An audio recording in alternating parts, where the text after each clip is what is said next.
Привет, друзья! Сегодня особенный выпуск, и я хочу поздравить вас с приближающимся Днем Благодарения. Это время, когда мы можем остановиться на мгновение, подумать о всем, за что мы благодарны в нашей жизни, и поделиться этой благодарностью с близкими. Спасибо, что вы здесь со мной, и давайте вместе отметим этот прекрасный день созданием осенних свечей, которые могут стать изысканным украшением вашего праздничного стола. Сегодня мы разделим нашу работу на два этапа. В первой части видео мы будем работать с гелевым воском, и я подробно остановлюсь на основных моментах работы с этим видом воска, учитывая ваши вопросы, которые вы задавали мне в комментариях. Второй этап – это работа с кокосовым воском.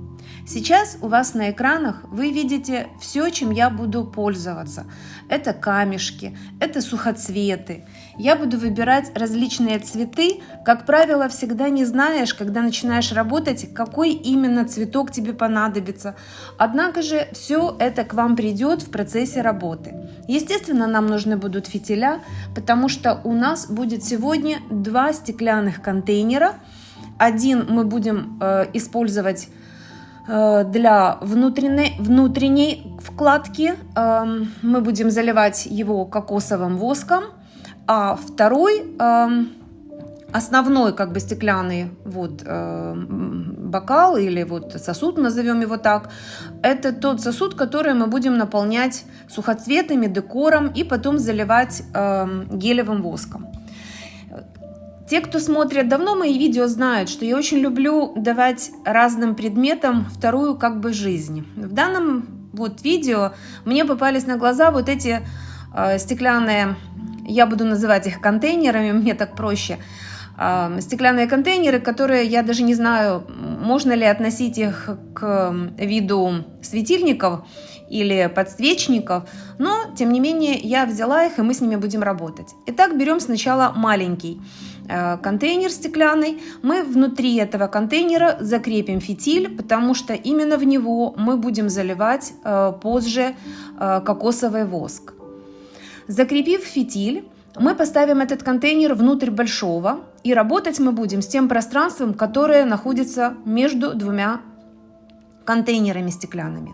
Сейчас вы видите, как я начинаю декорировать камешками это пространство между двумя стеклянными контейнерами. Мы будем заполнять их сейчас цветами, колосками, лепестками, все, что, скажем так, у меня есть на столе. И я так примерно прикинула, чем я могу работать, поэтому вы видите разные цветочки уже приготовлены для работы. Сделав первую свечку, мы сделаем в таком же стиле вторую свечу, то есть мы подготовим эти контейнеры для заливки свечей. У нас сегодня будут не просто контейнеры со свечами, а светильники. Свеча у нас будет внутри светильника. Итак, вы видите, что у меня получилось, какой декор получился, какие цветы я использовала. Теперь переходим к гелевому воску. Сегодня я остановлюсь на нем подробнее, потому что было много вопросов. Итак, друзья, гелевый воск – это примерно как желе. Очень приятный на ощупь, его можно отрывать кусочками, резать ножом. И, как правило, я растапливаю этот воск в таком металлическом кувшине. Ни в коем случае не делайте топление этого вида воска на водяной бане. Именно этот воск требует прямого источника тепла. Это значит, что у вас должна быть плита, лучше всего это электрическая плитка и такой металлический кувшин. Этого достаточно, ни в коем случае никакой водяной бани. Я использую в своем варианте, у меня дома электрическая плита, поэтому большой помощник в моей работе. Как правило, я ставлю, показываю вам сейчас температуру, это medium, где-то минимальная температура, на слабом огне я разогреваю воск. Он разогревается очень быстро. Пользуюсь я такой металлической ложечкой. Я не мешаю воск, а слегка придерживаю, поправляю кусочки воска, которые нужно расплавить. Друзья, пожалуйста, обратите внимание на тот факт, что этот воск плавится очень быстро, и ни в коем случае нельзя оставлять этот воск без внимания, когда вы его плавите, топите. Итак, после того, как вы расплавили воск, вы дадите ему немножечко остыть. Это важный момент. Почему? Заливая очень горячий воск, сухоцветы дадут огромное количество пены. И изделие ваше будет мутным. Нам этого не нужно. Поэтому мы дали воску немножечко остыть. А теперь где-то минут 8, 5-8 минут дайте остыть, а затем маленькими порциями, тоненькой струйкой, не спеша заливаем наш бокал. Вот это вот место между двумя стеклянными стенками. Итак, я хотела бы еще вам отметить, что же за день такой, почему я так готовлюсь к этому дню и создаю такую красоту для своего праздничного стола. День благодарения в Канаде отмечается во второй понедельник октября. В этом году это 9 октября. Этот праздник служит временем для канадцев, чтобы выразить благодарность за урожай и хороший год, который прошел. Первый канадский день благодарения был проведен в 1578 году английским мореплавателем Мартином Фрабишером во время его экспедиции в Канаду.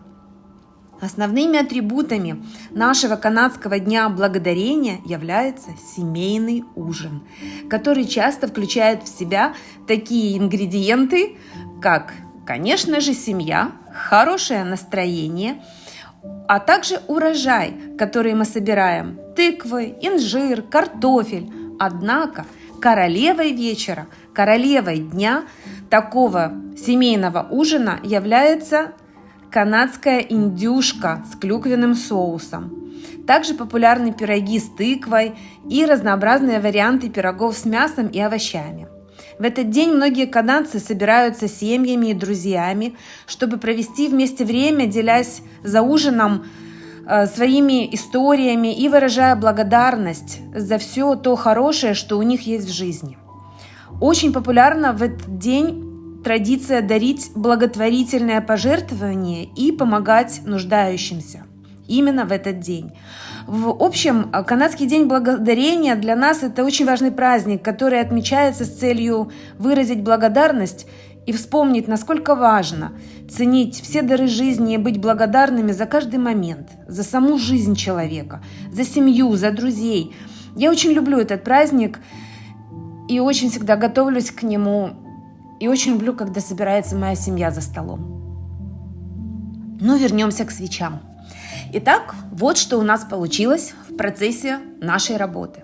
Залив гелевый воск, дав ему немножко остыть, мы слегка украсим верхушку нашего бокала, нашего контейнера, вот это вот место между двумя сосудами, камешками. У меня, я даже не помню, что это именно за камешки, у меня их очень много, но они зелененькие, веселенький цвет такой и придает осеннее настроение моим свечам.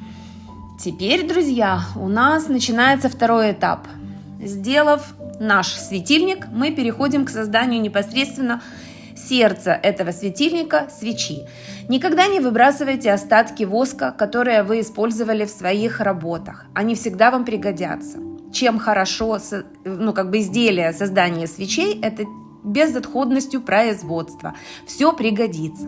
Я взяла 2 вида воска, которые у меня остался, вернее, вид воска один, кокосовый, но цветность разная, белый, и у меня был розовый цвет. В итоге мы получили бледно-розовый красивый цвет кокосового воска, который мы заливаем внутрь этого контейнера, в этот маленький стеклянный контейнер, закрепляем, естественно, фитиль палочкой, чтобы он стоял по центру, проделываем то же самое вот со вторым контейнером, и вуаля, наша работа сделана.